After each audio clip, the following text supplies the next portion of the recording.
Well, today is the day we remember the hundreds of thousands of Americans who have lost their lives to AIDS-related illnesses over the years. According to the WHO, more than 38 million people worldwide were living with HIV at the end of last year. About 1.2 million people in the U.S. have HIV. And in Montgomery County, more than 4,000 people are living with it. Here locally, leaders say that they are doing what it takes to put an end to this epidemic. But is it enough? Joining me now to discuss this is Melvin Cawthon, Montgomery County's Department of Health and Human Services Program Administrator. Thanks so much for being here tonight. You're absolutely welcome. Thank you. So it is World AIDS Day. Today is a day to raise awareness, educate folks. And Montgomery County, back in 2019, was actually designated as a priority jurisdiction in a federal initiative to end HIV in the U.S. There's a goal to reduce new HIV infections by 90% by 2030. Can you talk about that? How are we doing with that goal? Absolutely. So as you mentioned, back in 2019, actually it's several of us in the region, D.C., Prince George's County, as well as Baltimore County. So the initiative began because about 47 counties all over the U.S. that added all together make up more than half of the new HIV infections. So in Montgomery County, we took advantage of the resources. So it wasn't just that we were named one of the jurisdictions. A lot of resources came with that, a lot of responsibility. And so what we've done is, well, I'll tell you, it's a 95-95-50 plan, 95-95-95-50, that 95% of the residents of Montgomery County know their status. What that means is testing, testing, testing. The only way anyone's going to know their status is if they're tested. The second 95 is that anyone who tests positive, that they start treatment within the first 30 days. Well, we have learned that anyone who gets into treatment within the first 30 days is likely to continue with that treatment.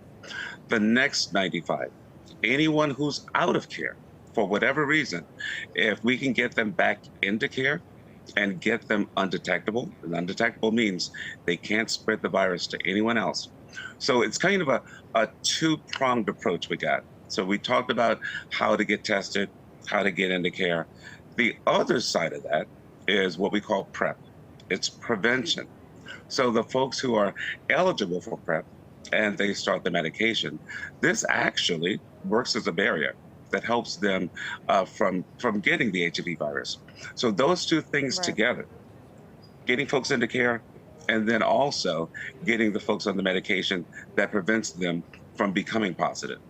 Yeah, you know, to your point, government statistics actually show 13% of people don't even know they have it. So it just speaks to how important it is to get that testing done. We were noticing here, actually, some members of us in the newsroom, that there are some ads about this being played on different sources. Are there in Montgomery County actually some targeted ads to fight this epidemic? Specifically, you know, our assistant news director was hearing some ads on Alexa. Are there certain ads that are happening in the county, and specifically where and who are you trying to target? Absolutely. So as part of this campaign, this initiative as well, we started our first ever Montgomery County health sexual awareness campaign, and it's called Do It For You. A year ago, we started with the buses, and it was much more kind of a harder hitting. If you saw the pictures, they were much more like eye-catching. So after we got the folks' attention, we've now started our PSA campaigns. You're going to see some of our PSAs as well.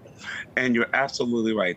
We find that HIV is disproportionate among minorities, African Americans, and Latins. So those are the targets that we're really trying to reach, making sure that as much with education, as much with resource, with COVID-19 and MPX, monkeypox, kind of the last couple of years really being front and center. We want to make sure that we keep that HIV voice out there, because actually HIV cases went down, but we believe that that's the COVID effect. People weren't getting out as much. Right. As we start to see the world come back to a more normal way of living, those cases will probably go up. So we want to make sure that we're ready right there. All right. Well, I hope that you guys continue your efforts and keep chipping away at this issue, obviously a huge one.